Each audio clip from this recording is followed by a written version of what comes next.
2010, 13, 15 এবং 20 সালের প্রশ্ন হলো রৈখিক ছন্দিত দোলকের জন্য শ্রোডিঙ্গার সমীকরণ প্রতিপাদন করো এবং তার সমাধান বের করো। এখন দেখো, এখানে শ্রোডিঙ্গার সমীকরণ প্রতিপাদনটা খুব ইজি। আমরা এই জায়গায় যে শ্রোডিঙ্গারের সমীকরণটা লিখলাম সময় নির্ভর, এই সমীকরণে ভি অর্থাৎ বিভব শক্তির মান এই ভি এর জায়গায় বসাই দিলেই আমরা এই যে শ্রোডিঙ্গারের সমীকরণটা পেয়ে যাব। তারপর আমাদের মেইন কাজটা হবে এর সমাধান করার সময়, ঠিক আছে?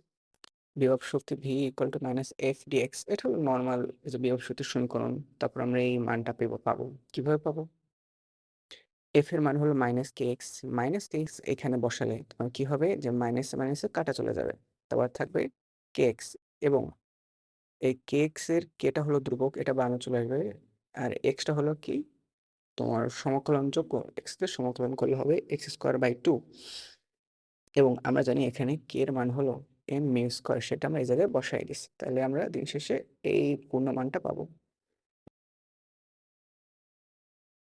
বিভব শক্তির এই মানটি আমরা এই জায়গায় ভিতে বসাই দিলেই শ্রোডিঙ্গারের সমীকরণ পাবো, অর্থাৎ ওয়ার্কিং ছন্দিত দোলকের জন্য শ্রোডিঙ্গারের সমীকরণ পেয়ে যাব।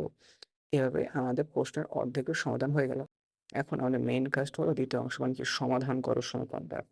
এখন দেখো, এই সমীকরণ থেকে সমাধান করার জন্য আমাকে এই সমীকরণটাকে আর একটু সরলীকরণ করতে হবে, অর্থাৎ এটাকে একটু অন্য রূপে নিতে হবে। সেটি নেওয়ার জন্য আমাদের বিশেষ কিছু জিনিস ধরতে হবে, যেমন প্রথমটা হলো আমাদের ধরতে হবে যে ওয়াই ইকুয়াল টু এইটা, যেখানে এইটার মান হলো বি।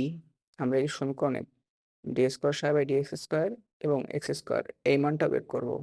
এই মানটা এবং এই মান, এইগুলো বের করার পর আমরা যখন 1 নং সমীকরণে বসাই দেবো, আমরা একটা আদর্শ সমীকরণ পাবো, সেটা থেকে আমরা মানটা বের করব। চলো এখন আমরা ডি স্কোয়ার সাই বা ডিএক্স স্কোয়ার মান বের করি। এখানে দেখো ডি সাই বাই ডিএক্স এর মান আসে B dot D psi by D Y.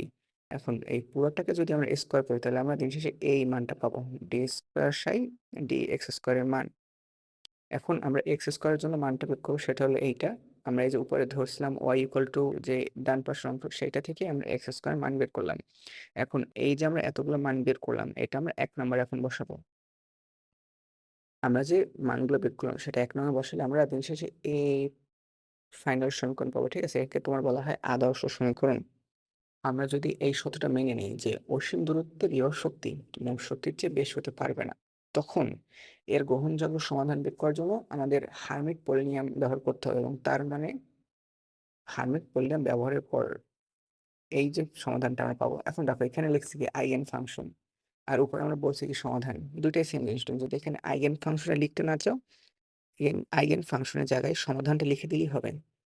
এখানে আইগেন ফাংশনটি দ্বারা সমাধান কি বোঝানো হয়েছে, ঠিক আছে? তাহলে আমাদের এই সমাধানের সমীকরণটা হলো এইটা হলো আমাদের মেইন সমাধান। এবং এর আইগেন মান, এই যে আইগেন ফাংশনটার একটি আইগেন মান আছে, সেইটার সমীকরণ হলো এইটা নিচে, ঠিক আছে?